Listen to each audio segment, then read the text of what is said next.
So, as we talked about last week on the podcast, Skeleton Crew Mhm. really set itself up to have one of the best Star Wars finales in all of Star Wars Disney Plus TV show history. Now that episode 8 is here and we've seen all of Skeleton Crew, Scotty, did Skeleton Crew perfectly stick the landing?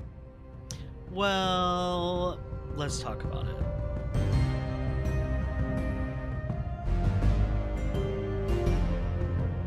Welcome back to This is the Wayseekers, a podcast for Star Wars fans by Star Wars fans. My name's Austin SWE. I'm joined with my first mate, Scotty Holiday, for the last time in our Skeleton Crew era. It's been a journey, 7 episodes of the podcast, 8 episodes of the show. Scotty, how are you feeling now that we've seen the entirety of Skeleton Crew? I feel like I'm in love. I just Aww, feel blown away. I'm full of wonder and hope and joy. yes. So yeah, I like the episode, I guess. That makes sense. That makes sense. It was a very whimsical episode. I think it definitely fell in line with the rest of the series and the Mhm. whimsical nature and the childlike nature of the show. I also enjoyed the finale. There is part of me that's like, maybe I set my expectations a little too high.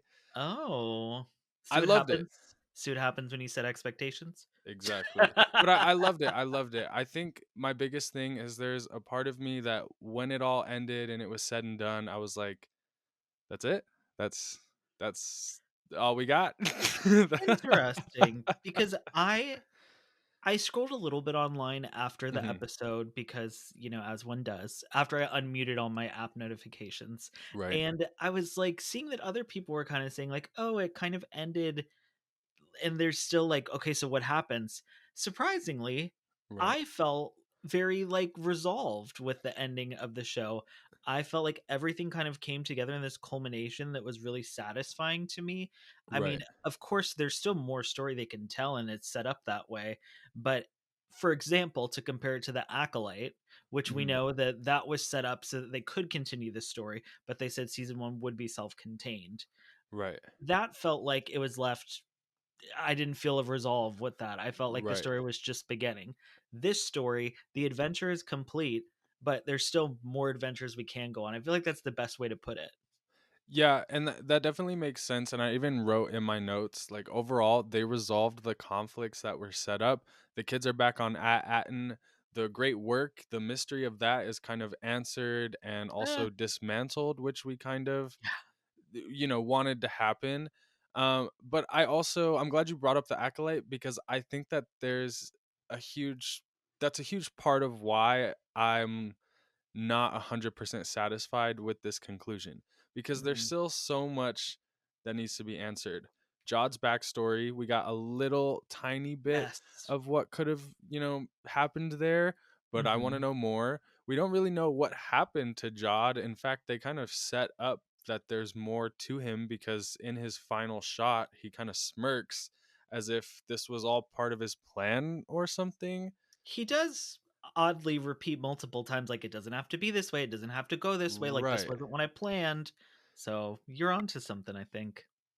And then, we get all these reports recently that Skeleton Crew is the lowest watched show of all of Star Wars on Disney Plus. We know what that meant for the Acolyte.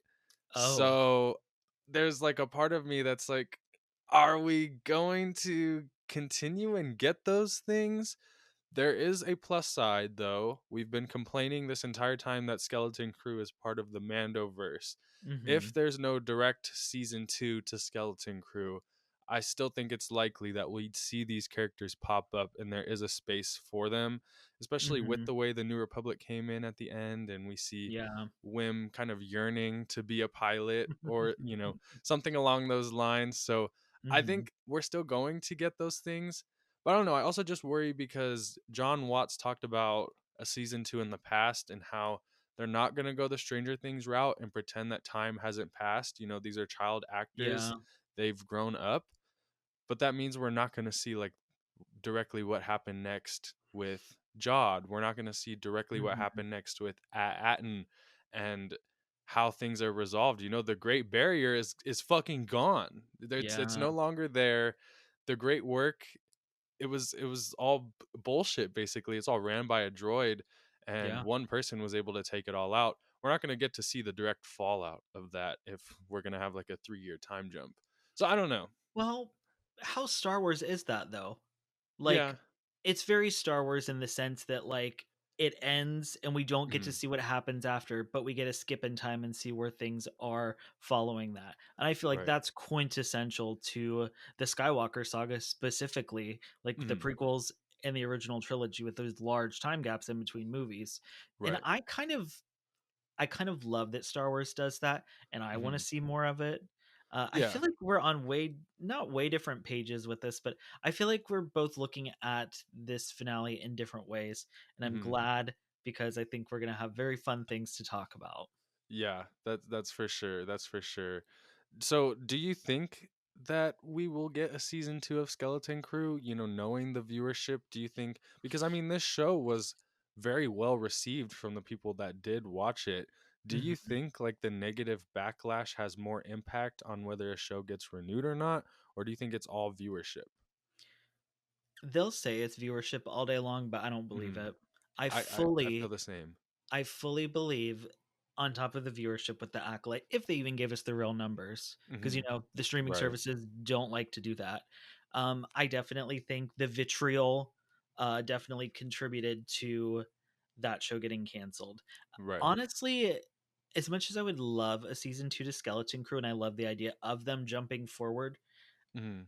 I don't feel like I need it either though. Like I liked this Mm. story a lot, but I feel like I'll be satisfied even if I don't get more of this specific story. You mentioned the characters popping up in different places in the timeline, which I'd Mhm. love to see, but I don't necessarily feel like I need this story continued as much as I would love to see it continued. And as Mhm. we see just from like the behind the scenes interviews, the kids are already like way older Yeah. looking and sounding.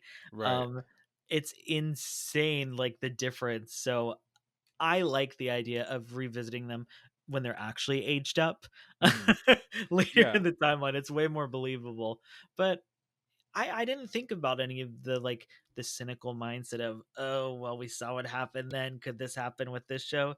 I guess Right. I'm still riding the high. Yeah. And I'm glad, you know me. I'm always the negative Nancy here that's like, well, that didn't go well before. But I don't know. I think I'm excited for what could happen, and I agree. I think that fan reception is a huge factor, and I think Mhm. Star Wars really wants to have a better reputation.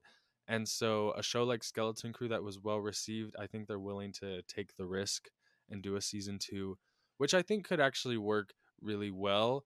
Mhm. We may not see the direct fallout of Atten, but it's not impossible to do a 3 years later and we see how they operate. Everybody's got different jobs now that maybe helps Yeah. out the New Republic or something like that. Or, Atten becomes a New Republic capital or something, Yeah, anything can happen really. the Senate gets hosted on at Atten for one rotation, Right. where the and honestly though, what I would love is just all the connected storytelling. Give us a book, give us Hmm. a comic. Like they can continue the story of these series in ancillary material, which Star Wars has always done. Hmm. And some of that ancillary material can go way deeper than these little 8 episode shows can go, or Hmm. one movie can go. So Yeah, I'll take it all.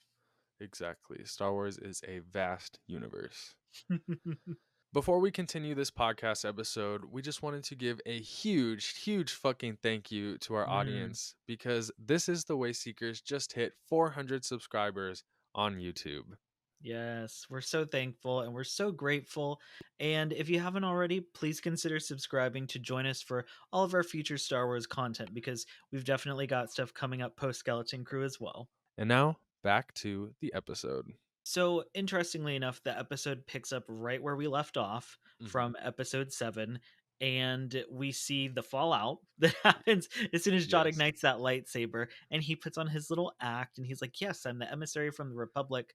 But he goes kind of dark immediately and is like, "You all ruined this operation and this is a big breach in security. So you need to Hmm. go to your homes." and Right. I'm going to put you under surveillance. But we all know it's because he just wants to get the credits and do what he wants to do. And Obviously. that ends up with him taking Fern and her mother with him to meet the supervisor, Hmm. the person of the hour, the person we've all been questioning this entire series. And Person. I was going to say, it turns out they are not a person at all. Right. They are a droid, if you could even call it that. It almost feels more like a server, like a Right. big server room. And then there's just like a Google Home assistant that's Hmm. controlling all of Atten. What did you think of that reveal? Were you let down that there wasn't a big reveal, or that it was kind of this Wizard of Oz droid mesh? I liked it. I liked it. And as I said in previous episodes, I knew that whatever Atten had going on, it wasn't secure. All it took was Yeah. one singular person to come in, stab the droid in the eye, and that's Atten right there. That's the all Yeah. everything was dismantled right then and there. Jod was able to take control over it. But I liked it. I thought it was very it made a lot of sense, but then it also leads to more questions where I'm like, okay, so who benefits from Atten? If At this there's point, right, because was there someone in charge? Was there a human supervisor? Is this a scenario where they uploaded their brain or something to a computer and now they're a droid forever? I don't know. I'm like, what is going on here? Is this actually put in place to protect the people of Atten? Because yeah, they have all this money, but they're all compacted to Atten. mhm. They're not able to leave Atten. So is this really just a way to protect the citizens? Was there never anything actually sinister going on here like we thought? True. Well, and the supervisor, and I wrote down this quote, literally says, strict obedience to authority has kept Atten running smoothly for generations. So they've been Exactly. doing this song and dance for generations.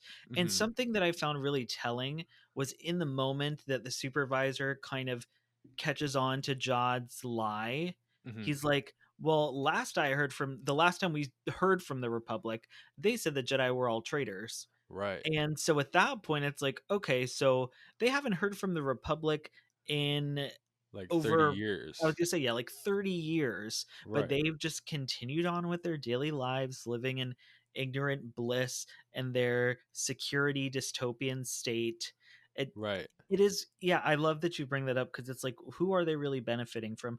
All 1,139 volts? Like, Hmm. what are they doing with these credits? Just making them endlessly for nothing? Right. It could be a case where if there's a season two, the higher power that does actually benefit from the an agenda comes in and is pissed at the kids, and then also Jod. What if that ultimately leads the kids to having to work with Jod again, and Or then they have to team up against the higher power? I could see that, or it could end up in a situation where the kids have to hunt down Jod after he Right. makes his eventual escape because he's working for the banking clan. No, Oh I'm just Lord. Oh Lord, I thought we were done with that. I wasn't even gonna mention the banking clan in an attempt to not embarrass you. No, I'm just kidding. Hey, the story's not over. We don't know Exactly. all the answers. But Exactly. see, and we're already thinking of ways they could do a season 2 and Hmm. continue this story. And I Right. think that's telling. Right. And the people in charge are like 1,000 times more creative than we are. So I'm sure it'll If be fine. we and if we can come up with that, imagine what they could come up with. Right. At least we know that Exactly. this team is competent with their writing, with their direction, their Hmm. actors. Oh my god. I didn't even get to talk about this in the intro, but there were so many scenes in this that had me on the verge of tears. Oh, same. I mean, when the pirate gang comes and attacks at Atten, it feels so real. Like I can't keep watching this shit and not feel Yeah, something my because jaw dropped like right. literally. Because we literally see these things happening in real life now, like just Oh. scrolling through Mhm. Twitter. So it's like, oh my gosh, this is like actually so hard to watch in Star Wars.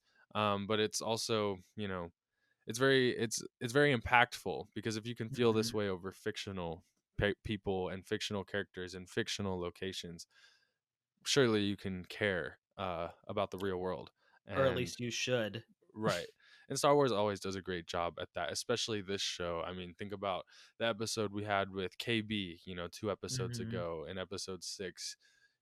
Skeleton Crew, like I've said before, has that Star Wars charm, giving commentary on things that actually matter through this fictional universe, and giving us these lessons. But it was fucking hard to watch. I have to laugh because literally the things that bringing you to tears were not the things that were bringing me to tears. It was literally like the moment with like Fern reassuring her mom that there were still good people in the galaxy. Yeah. We had Neel like being brave, like as soon as the Mhm. power went out when him and KB show up on their bikes, and Neil's like, "Come Yes. on, we gotta go." His little role in the school after he like falls off his bike. Yeah. Um, KB's mom's being like, "Oh my god, you can do this, KB. You can Right. fix anything." Like even Wendell just like wanting to join in on the adventure. There were so many moments. It Yes. just made me smile. The moment when the X-Wings finally come at the end, Oh like yeah. it's so Star Wars. It's like when I cry during Rogue One at the Battle of Scarif. It's just because I'm like, this is my thing. Right. Yeah, it's absolutely my thing. I felt the same way in a lot of those moments, and I think that the common denominator here is that everything is very Star Wars, and the things that made Hmm. us emotional are very, very Star Wars. Oh yeah. I'm glad you brought up Wim's dad because he was kind of a standout character for me. He had a Hmm. few cringe moments, like a few cringe dialogue moments, like, "Son, you were talking to a level 7 systems Oh my coordinator. god, I Get the love bike." that. I It love felt so that. MCU to me, like, "He's right behind me, isn't he?" Like, that's all I can think Really? about. It literally made me think of my stepdad when he pulls out his like government security badge and he's like, Right. I have a badge. And I'm like, Dusty, be quiet. If you're listening, Right. Dusty, love you. But it was very that. It was Yeah. very like dad joke, like, you don't think I can do this? Of course I can do this. Right. And I think Wim's dad is meant to be a little cringe, a little And nerdy. awkward. Hmm. Right. But I liked it because I really liked his role in this episode because, he is that like awkward, kind of like fear from inside out a little bit where, you Hmm. know, he's not fucking with any of this. But then as soon as they got on the bikes and go over that cliff, he had so much fun. He was acting like a kid, and it was like Hmm. a great reminder of what this series was at the end of the day, which was a whimsical adventure. And yeah, there's all this fucked up shit going on, but the thing that drove these kids to continue was their imagination, was their childlike wonder, where they were Hmm. able to look at this as like a very fun mission. And so it was kind of fun seeing the light switch, go off for Wim's dad, where he's like, I get it now. Like, yeah, we gotta fucking get out there and save the day. So I loved Well, I loved Wim's dad and his moments. and going back to talking about episode 6 again, we saw everybody kind of take their role and what they excelled at Mm-hmm. and kind of do that in this episode. I almost feel like we saw a little bit of the not the inverse of that in this episode, but it seems like everybody kind of took on a role that wasn't their usual role. Like Neil got to have some action. He got to man the gun this time around. KB Right. was the leader, like she was in the driver's seat of Mm-hmm. the hover bike, which I loved for her.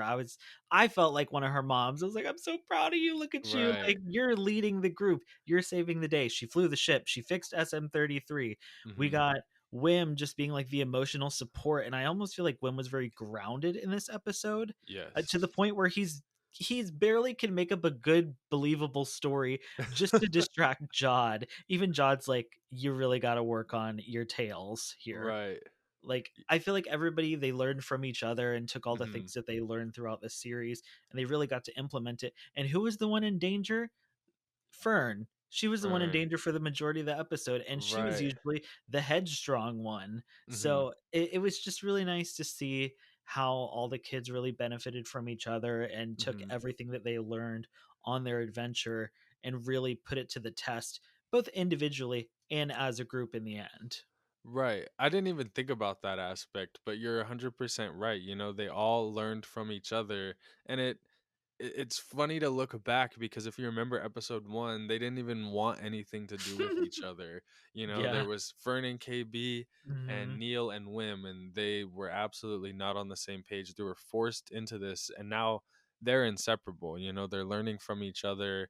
And yeah, there was a lot of character moments where it felt full circle. Like you said, we had Neel in the gunner, but from, was it episode 4 where they, you know, went to at Akron, Mhm. and Neel had all those moments of like, we don't need to fight, you know, and Mhm.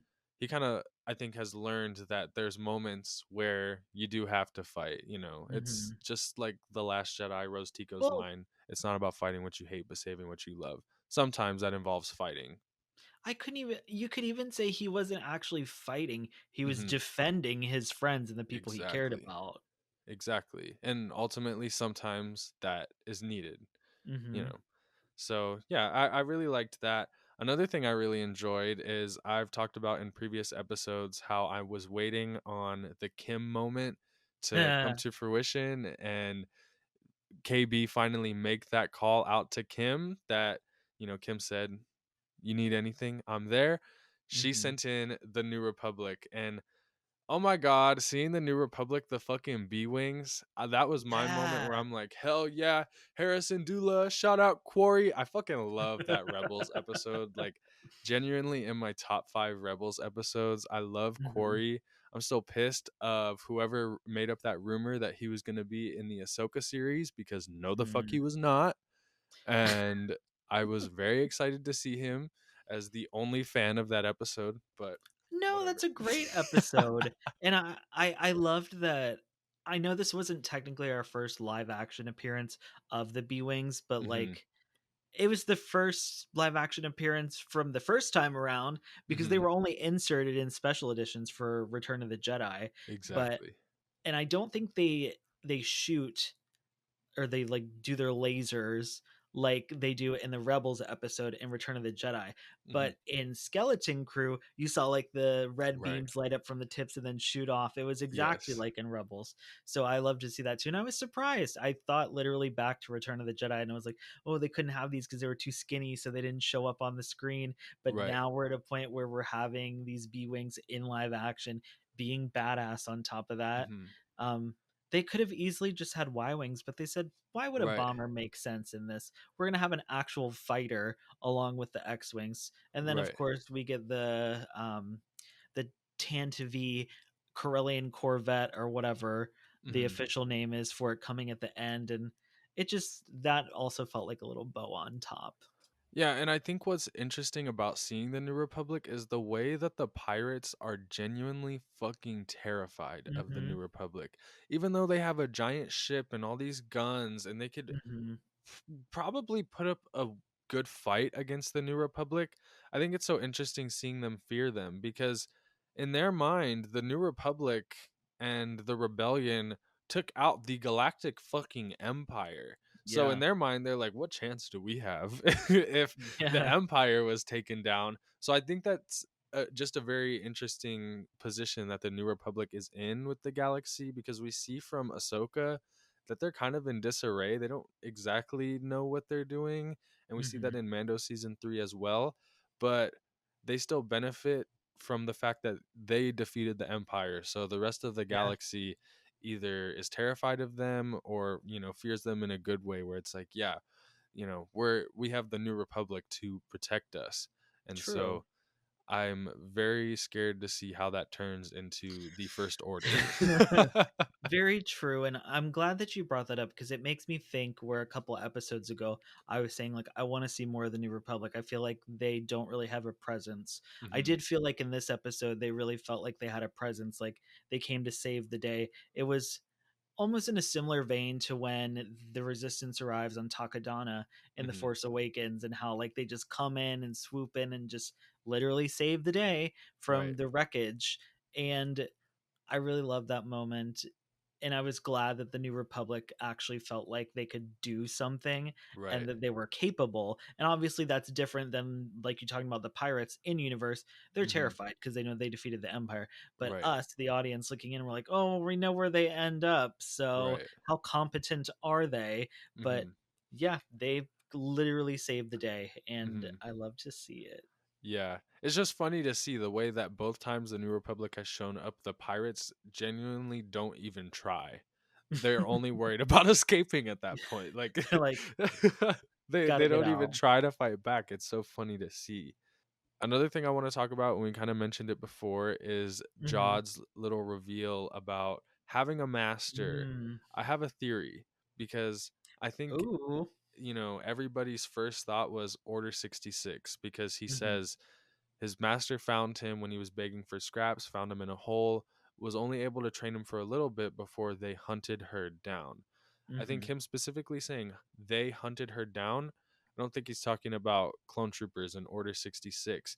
I think it's possible that Jod was found after Order 66 from an Mhm. Order 66 survivor, and she was tracked down by Inquisitors, That's not clone troopers. exactly what I thought. I was like, Oh, look at "Oh." us on the same page. I was like, not that they tracked her down and like killed her right in front of him, Right. because that doesn't sound like clone troopers. That sounds exactly like what we've seen of the Inquisitorius and their Hmm. horribly brutal, traumatic Yes. deaths and experiences that they have had on their own that they then put onto other people. Hmm. And yeah, and I literally pictured him like when Saw Gerrera finds Jin in Rogue One.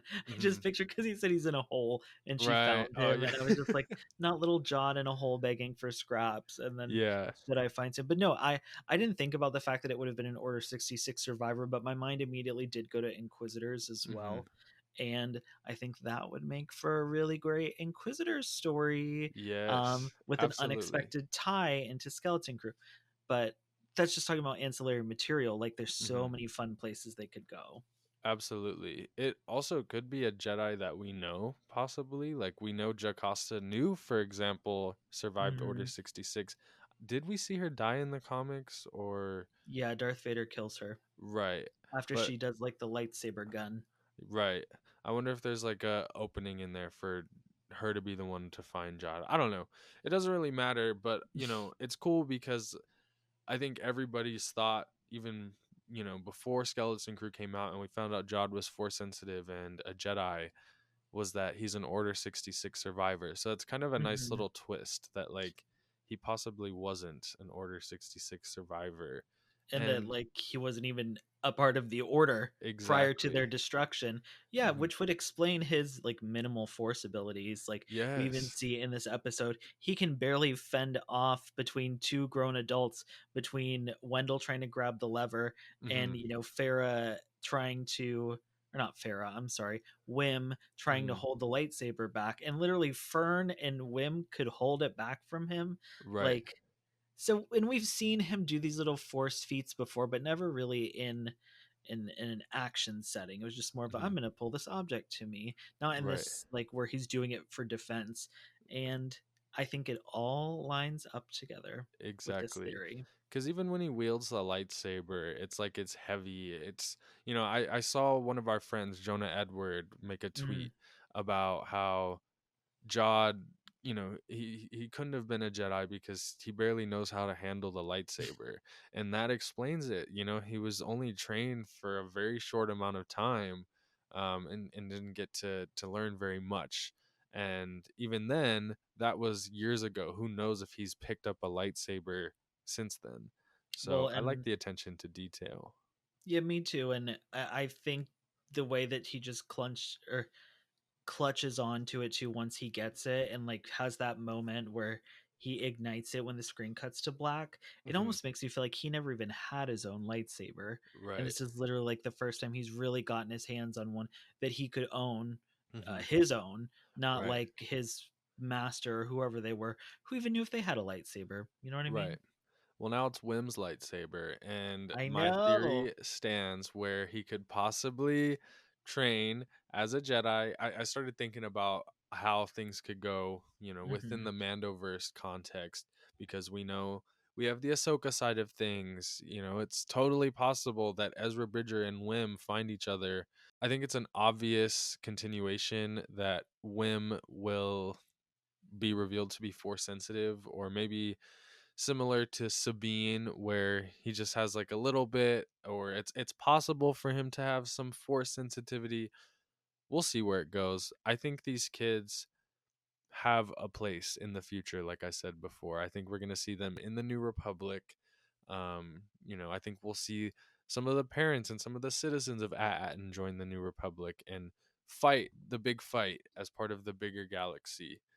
Oh yeah, I could totally see Farah and Fern moving to Coruscant and Hmm. Farah working in Oh that yeah. little office that we saw in The Mandalorian. Oh Like yeah. she's an undersecretary, so let's Hmm. make her a upper secretary in the New Right. Republic. Yeah. Like it would just work out perfectly. She's fit for that role. Yeah. Absolutely.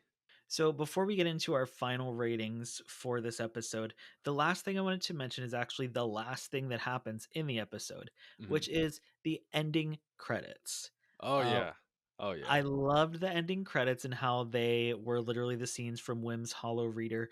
Plus, Hmm. I think some other ones that we hadn't seen. So I love that they were fully designed. I Yeah. love the art, the way the artwork was done and the art style. So shout out to whoever made those pieces. But on top of that, it made me think about how this series and the Ahsoka series had these gorgeous like ending credits Uh huh. that I'm like, damn, the streaming era has really messed things up because I would love to see these credits at the beginning of the episodes. That way, Yeah. more people can appreciate and enjoy them because they're really pretty. I mean, especially the Ahsoka one, but then Yeah. this one just fit like the vibe of Skeleton Crew Hmm. so well, like being in the fairy tale or the myth, the legend, like being there in it. I loved it. And I wish that more people get to see that and that even if they used it for every end of every episode of the Hmm. series, but it was just for the finale.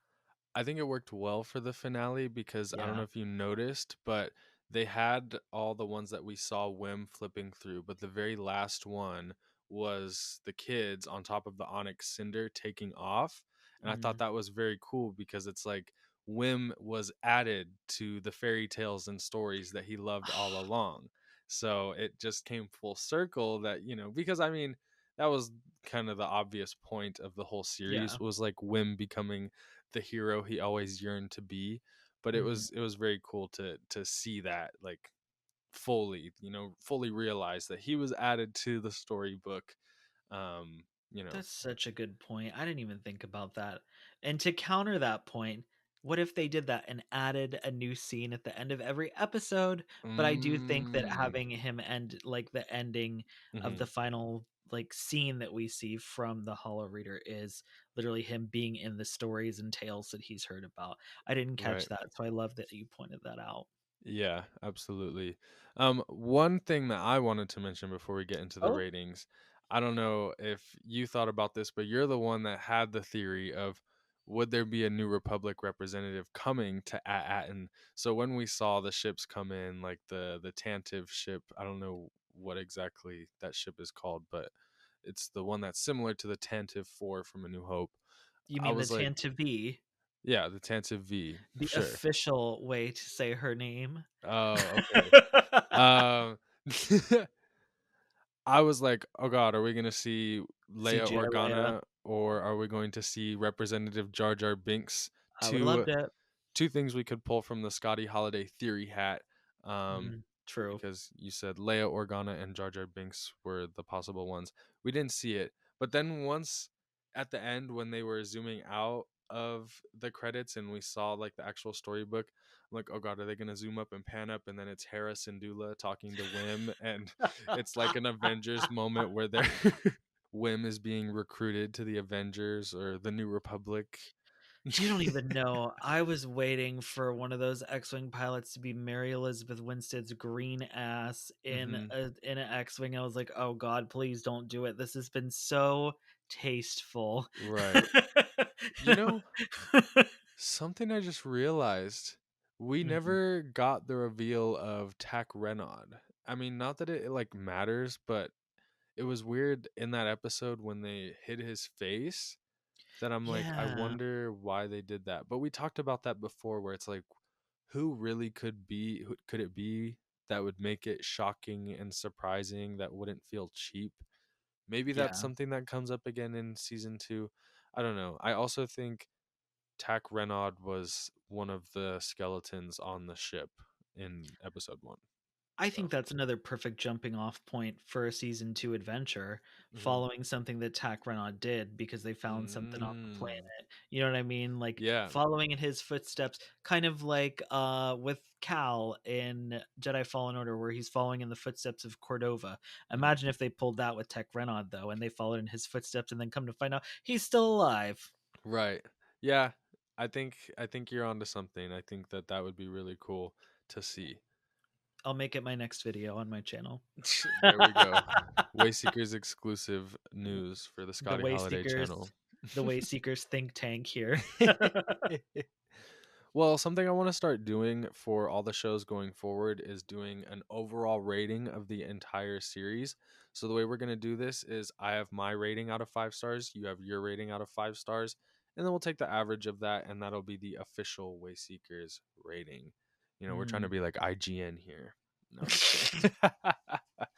um, Personally, I rate it 4 out of 5 stars. That is very good for a Star Wars series to me. It hits Yeah. so many marks that I needed it to hit. It hit so many marks that I didn't even know I needed to hit, but they did. And I loved it. I dock off one point because there's some things like I'm still not 100% sure if I love the way it ended. I like the way it ended, but I don't know if I love it.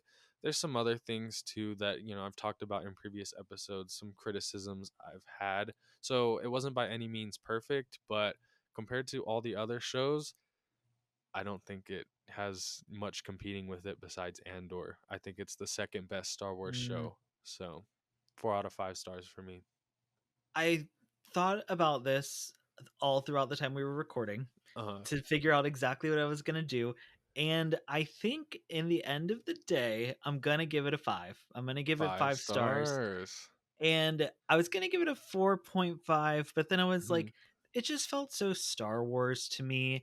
And the Mm-hmm. amount of times I was just smiling at the screen and just really like feeling like I was a part of this adventure, getting to know these characters, seeing everything pay off. The Mm-hmm. fact that I don't feel like I need more of their stories. Of course, I'd love to see it, but Mm-hmm. like the story just felt, it was just wrapped up so nicely. Mm-hmm. And it just looked so great, and there was peril and danger, but there was like happiness and joy and love and growth, and Mm-hmm. it was just very Star Wars to me, quintessential everything I love in a Star Wars. And we didn't even need a lightsaber, which is Yeah. hilarious because my favorite Star Wars movie is the same way. Yep. Rogue One, Rogue for One. those that don't know. So yeah, I'm gonna give it 5 stars. I love it. I love it. So that makes the official Wayseekers rating of Star Wars Skeleton Crew 4.5 stars, which, we came back to this podcast being like, oh God, me, I'm going to be so damn negative about Star Wars. I fucking hate this franchise now. So it's just crazy to see that over the last 8 weeks, I've had this show that's just made me remember why I love this franchise so much to begin with. And I think it's a great way to start off the podcast and where we're going to be going with it. Yeah, I agree. I mean, I already tweeted this, but like the show brought joy and wonder back to Star Wars, not Hmm. only to the universe itself, but I feel like in our world, in the fandom, Yeah. it just did so much and really gave me hope for the future of Star Wars storytelling on Disney Plus, which even I try to remain positive and Hmm. think of the good things, but Hmm. yeah, it wasn't looking so hot before this. Right. Yep. And it'll be followed up by Andor, which is going to be a certified banger. That show has like at least a 90% chance of being great. So, Yeah. well, we're in good hands for the future. And speaking of the future of this podcast, we are going to continue doing weekly podcast Surprise. episodes. Yes, surprise. We're not ending the podcast either. Yes, and we made it all the way through Skeleton Crew, which, I knew it was going to happen. But yes, we're going to be continuing to do weekly podcast episodes, except next week we're going to be taking the week off. We just finished 8 episodes of Skeleton Crew. But then after that, we are going to be doing a Star Wars TV show tier list of all the shows and you'll get to see Scotty and I argue over the quality of Star Wars shows, especially the Disney Plus ones. Yeah, especially with the time that's passed as well. Some are not as forgivable. Yes, exactly. And it'll be fun to see where Skeleton Crew lands in our tier list. Spoiler alert, I think it'll be high. So, Yeah, but we'll see. Tune in 2 weeks from now and you'll find out too. yes. Well, Scotty, it's been an absolute honor to be covering Skeleton Crew with you. But why don't you send us out of here for the final time? So make sure that you follow us on social media at Wayseekers Pod for all of our Star Wars content. Thank you all so much for joining us on this pirate adventure, and may the Force be with you always. Finally, I can take down this fucking Christmas tree that I've had up the entirety of Skeleton Crew.